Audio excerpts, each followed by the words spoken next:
What is happening in it? J Gamer Dude here, and this time I'm going to be talking about the update details for Honkai Star Rail 1.3, and that's going to be dropping on August 30th.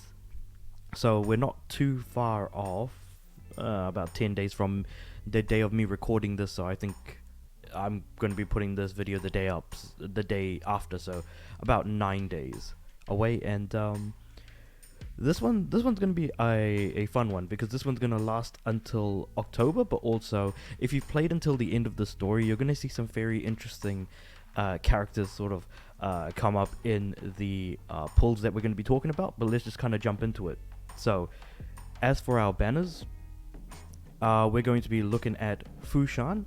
So she appeared in she's like the head of the divination commission in the Xianzhou Lofu, and so she's going to be a 5-star quantum element preservation character, so path of preservation and quantum element. And with her banner, it's going to have Lynx, who is also a new character, as well as Pela and Hook. So if you haven't been able to get Hook like myself as a part of the standard banner that's kind of just always there, then good luck, because you're going to need it to get Hook, which I'm absolutely going to be getting during this time. And that's kind of like the second half. But the first half, we're actually going to be seeing Danheng Imbibida Lumni, which is kind of like Danheng's true form that you see at the end of the currently available story. And I think he only really ever appears in the story that was introduced in 1.2, or the Trailblazer missions. So that's going to be interesting to see. And alongside him, the 4-star characters that we're going to be getting are Yukong, Asta, and March. So if you want to get more Eidolons from these characters, then that's probably the way to go. But I think most people are going to be going for that 5-star character anyways. And he is a imaginary character boasting the I think he forgot what path he follows. I forgot what path he follows, but yeah, I only just remember him from the story, so that's where I'm kind of going off of. But the new character being the new sort of 4-star being introduced, which in this case is Lynx, is a 4-star quantum character, and is a member of the Abundance Path. So for this one, it's going to be interesting because she is introduced as during the second half, so when Fushan is actually available, just as we had what's his face, the redhead dude, as part of the second half of 1.2, while Kafka was the 5-star available. I've already forgotten his name. Holy cow, that's actually not great.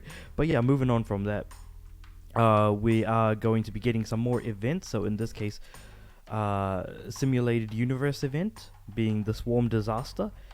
And it plays a lot differently in the sense that you are playing across a chessboard with varying degrees of actions. Not too sure exactly what that is going to entail in terms of its gameplay, but I hope that it does kind of deepen what we already have with Simulated Universe, because that is absolutely, it is an excellent sort of a mini game or game within a game that I feel like kind of exists within here. So that's actually a great thing to see that we're getting more of that. The Space Station Task Force event is going to be following sort of a mini storyline with Watson. And of course, during that time, we'll also get Garden of Plenty, which is an event where we get kind of double from either the Golden or Crimson Calyxes.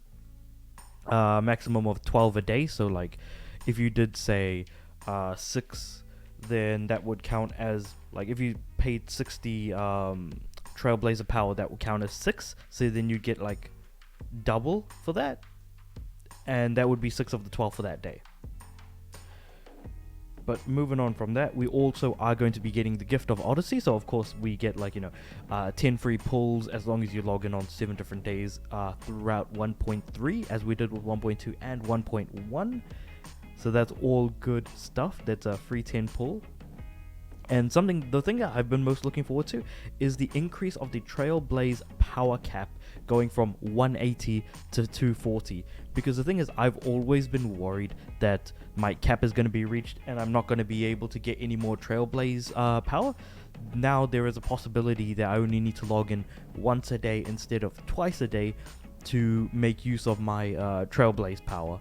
And of course, like, if I remember right, it's like roughly you get 10 Trailblaze power per 1 hour that passes by.